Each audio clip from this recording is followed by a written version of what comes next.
لله وكفى والصلاة والسلام على سيد المصطفى وعلى آله المجتبى وقادة التقى رب اشرح لي صدري ويسر لي أمري واحلل عقدة من لساني يفقهوا قولي أما بعد قال النبي صلى الله عليه وسلم طلب العلم فریضۃ علی کل مسلم او کما قال علیہ الصلوۃ والسلام۔ چند دنوں سے تھے نہایت ہی پس و پیش میں ہم، چند دنوں سے تھے نہایت ہی پس و پیش میں ہم، چپ ہی رہ جائیں کہ اظہار خیال کریں، پھر یہ سوچا کہ پس و پیش کا اب وقت نہیں، پھر یہ سوچا کہ پس و پیش کا اب وقت نہیں، ہم نشی ذرا دل کھول کے کچھ بات کریں، ہم نشی یاد ہے تجھ کو کہ تیرے یار تھے ہم نشی یاد ہے تجھ کو کہ تیرے یار تھے ہم، تیرے کی زلفوں میں صدیوں سے گرفتار تھے ہم، شاعر گل تھے ہم تیرے چاہنے والوں کے لیے، شاعر گل تھے ہم تیرے چاہنے والوں کے لیے، تیرے دشمن کے لیے برہنہ تلوار تھے ہم نے تعمیر کیا تیرے لیے لال قلعہ، ہم نے تعمیر کیا تیرے لیے لال قلعہ، تیرے ماتھے کے لیے تاج محل ہم نے دیا، تو اگر شمع تھا تو ہم تیرے لیے تھے فانوس، تو اگر شمع تھا تو ہم تھے تیرے لیے فانوس، تو مکی تھا تو مکہ کے در و دیوار تھے ہم، حسن تھا حسن پرستی کا ماحول نہ تھا، حسن تھا حسن پرستی کا ماحول نہ تھا، ایسا ماحول پہل پہل ہم نے دیا، ہم بغل گیر تمہارے ہیں غنیمت سمجھو، ہم بغل گیر تمہارے ہیں غنیمت سمجھو، ہم تو اٹھ جائیں گے پہلو سے تو پچھتاؤ گے، مل کے رہنے کا سبق ہم نے تم کو دیا، مل کے رہنے کا سبق ہم نے دیا تھا تم کو، تم تو بکھرے ہوئے تھے اور بکھر جاؤ گے۔ معزز علماء کرام، اساتذہ کرام، مہمان عظام، عزیز طلباء و طالبات، پردہ نشی میری ماں اور بہنوں، ہم سبھی آج 15 اگست کے موقع سے بہت طویل وقت سے صبح سے لے کر تقریباً 11 بج رہا ہے، ہم لوگ اس جلسے کے اندر اس پروگرام کے اندر شرکت کیے ہوئے ہیں اور طرح طرح کی چیزوں سے ہم نے استفادہ کیا، پروگرام کو دیکھا۔ میں چند منٹ آپ کے سامنے کچھ بات رکھوں گا، بہت سی باتیں مفید باتیں آپ حضرات کے سامنے آ چکی ہوں اور بہت جلدی اپنی بات کو ختم کرنے کی کوشش کروں گا۔ آج 15 اگست کے موقع پر جہاں جہاں یہ ترنگا لہرایا جاتا ہے وہاں خوشیاں منائی جاتی ہیں، خوشی کی شہنائی بجتی ہے، لوگ خوشیاں مناتے ہیں، لیکن اگر آپ غور کریں گے یہ خوشیاں منانے والے اکثر وہ لوگ ہیں جنہیں خوشیاں ترکہ اور ورثہ کے اندر ملی ہوئی ہے۔ اگر ان سے پوچھا جائے کہ آزادی کا مقصد کیا تھا، آزادی جن مقصد سے حاصل کی گئی تھی وہ مقصد پوری طرح سے حاصل ہوا یا نہیں انہیں نہیں معلوم ہے۔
حاصل کرنے کی کوشش کی جا رہی ہے۔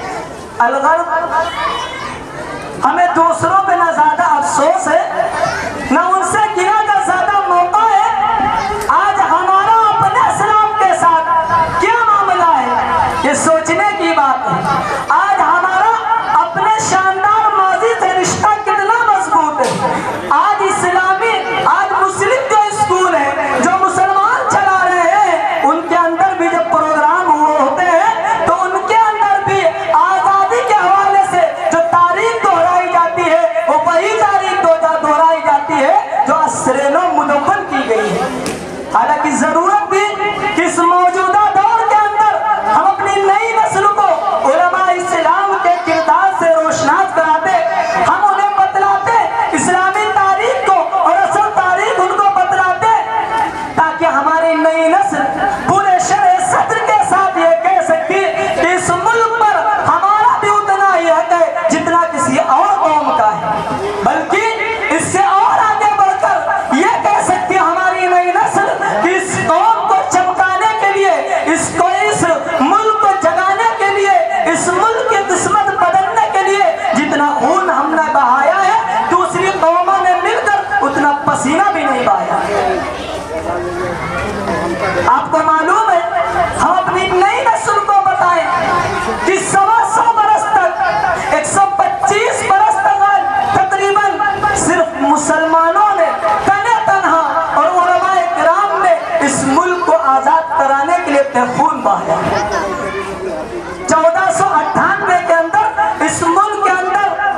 انگریزوں کا آنا جانا شروع ہو گیا اور 1601 کے اندر باقاعدہ انہوں نے کمپنی ایسٹ انڈیا کمپنی کے نام سے کمپنی بنا لی تھی اور کلکتہ کے راستے سے وہ اس ملک کے اندر آئے تھے، لیکن مغلیہ سلطنت مضبوط تھی، اس وجہ سے انہیں خاطر خواہ کوئی کامیابی نہ مل سکی۔ اورنگزیب علیہ الرحمہ کے دور تک مغلیہ سلطنت بہت مضبوط تھی، اس لیے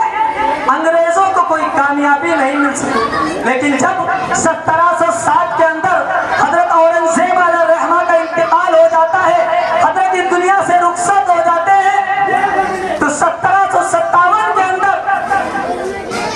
حضرت اورنگزیب علیہ الرحمہ کے انتقال کے فوراً بعد انگریزوں کے بالوں پر نکلنا شروع ہو جاتے ہیں، اور اس کا سب سے بڑا افسوسناک سانحہ جو پیش آیا وہ پلاسی کے میدان کے اندر نواب سراج الدولہ انگریزوں کا مقابلہ کرتے ہوئے اور اپنوں کی غداری کی وجہ سے جام شہادت نوش فرماتے ہیں۔ یہ وقت وہ ہے جب برادران وطن کو یہ احساس تک نہیں تھا کہ وہ جماعت وہ گروہ جو اس ملک کے اندر تاجر بن کے آئے ہیں وہ ہمارے ملک کو جسے سونے کی چڑیا کہا جاتا ہے اس پر قبضہ کر لیں گے۔ لیکن اللہ تبارک و تعالیٰ نے اپنے خاص بندوں کو وہ فراست عطا فرمائی تھی کہ ان لوگوں نے بھاپ لیا کہ اس ملک کو یہ لوگ قبضہ کریں گے۔ اس کے بعد میں تاریخ کو اور مختصر کرنا چاہوں گا کیونکہ آپ حضرات بہت دیر سے بیٹھے ہوئے ہیں۔ اس کے بعد 1707 کے اندر نواب سراج الدولہ علیہ الرحمہ کو شہید کیا جاتا ہے۔ اس کے بعد بیچ میں جو سر ابھرتا ہے انگریز اس کو اپنے راستے سے ہٹا دیتے ہیں اور 1799 کے اندر میسور کی سرزمین پر ٹیپو سلطان علیہ الرحمہ کو شہید کیا جاتا ہے۔ کئی جنگیں حضرت ٹیپو سلطان علیہ الرحمہ نے انگریزوں سے لڑی، کئی میں کامیابی ہوئی، لیکن جب چوتھی جنگ انگریزوں کے خلاف لڑی تو اپنے غداروں کی وجہ سے حضرت ٹیپو سلطان علیہ الرحمہ شہید ہو گئے۔ لیکن افسوس کی بات ہے چند سالوں کے اندر انہیں ٹیپو سلطان علیہ الرحمہ کی شبیہ کو مجروح کیا جا رہا ہے، ان کے دامن کو داغدار کیا جا رہا ہے۔ افسوس کی بات ہے جنہوں نے اس ملک کو آزاد کرانے میں اپنا سب کچھ نچھاور کر دیا آج اس کی شبیہ کو مجروح کیا جا رہا ہے۔ ہم اپنے بچوں کو یہ تاریخ بتلائیں۔ یہ وہ وقت ہے برادران وطن ہمارے ساتھ نہیں ہے، تنہا قائد اور قائدانہ جو رول ادا کر رہے ہیں وہ صرف اور صرف علماء کرام ادا کر رہے ہیں۔ اور آگے چلیے 1801 کے اندر جب دلی کے اندر انگریز فاتحانہ داخل ہوتے ہیں تو شاہ عبدالعزیز محدث دہلوی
سر سید احمد شہید علیہ رحمہ کی تاریخ کو پڑھیے، ان کی زندگی کو پڑھیے. وہ اپنی خانقاہ کے اندر وظائف اوراد نہیں بتایا کرتے تھے. وہ کہتے تھے اس وقت اوزار و اوراد اور وظیفہ یہی ہے کہ تلوار ساتھ میں رکھو، تمنچا ساتھ میں رکھو، انگریزوں کا مقابلہ کرو. اس وقت اس سے بڑا کوئی وظیفہ نہیں. تو آپ اپنے بچوں کو اور نئی نسل کو ہم یہ بتائیں کہ ہمارے آباء و اجداد نے اس ملک کے اندر بہت قربانیاں دی ہیں اور سب لوگ جام شہادت بھی لیتے ہیں. کسی شاعر نے کیا ہی خوب کہا ہے، وہ لوگ جنہوں نے خود دے کر اس چمن کو زینت بخشی ہے، وہ لوگ جنہوں نے خود دے کر اس چمن کو زینت بخشی ہے، دو چار سے دنیا واقف ہے، گمنام نہ جانے کتنے ہیں. اگر آپ تاریخ اٹھا کر کے دیکھ لیجئے تو آپ لکھتے لکھتے پریشان ہو جائیں گے. ہمارے آباء و اجداد نے کیسی کیسی مشکل حالات سے گزر کر اس ملک کو آزاد کرایا ہے. میں بات کو اور مختصر کر کے، تاریخ کو اور مختصر کر کے میں یہ بات کہنا چاہوں گا. 1857 کے اندر جب سلمان مل جاتا تھا اس کو قتل کر دیتے تھے. یاد رکھیے 1857 کے اندر 5 لاکھ مسلمان شہید کیے گئے اور ان میں 51,500 صرف علماء کرام تھے. علماء کرام کی 1857 تک صرف اور تنہا اس ملک کو آزاد کرانے کے لیے علماء کرام اور مسلم عوام نے قربانیاں دی ہیں. ہاں 1857 کے بعد سے برادران وطن آئے ہیں، ہمارے ساتھ ہوئے ہیں، لیکن ابھی بھی قائدانہ جو رول ادا کر رہے ہیں وہ علماء ہیں. فقط اتنی گزارش ہے یا ارباب حکومت سے، ہمارا حق جو بنتا ہے ہمارا حق مگر دے دو. ہمیں یوں بے وطن پردیسیوں غدار مت سمجھو، ہمیں یوں بے وطن پردیسیوں غدار مت سمجھو. وطن کے ہم بھی ہیں حقدار، کرایہ دار مت سمجھو. میں اپنی بات کو انہی چند الفاظ پہ ختم کرتا ہوں. دعا کیجیے اللہ رب العزت خود کہنے والے کو، سننے والوں کو عمل کرنے کی توفیق عطا فرمائے. وآخر دعوانا الحمدللہ رب العالمین.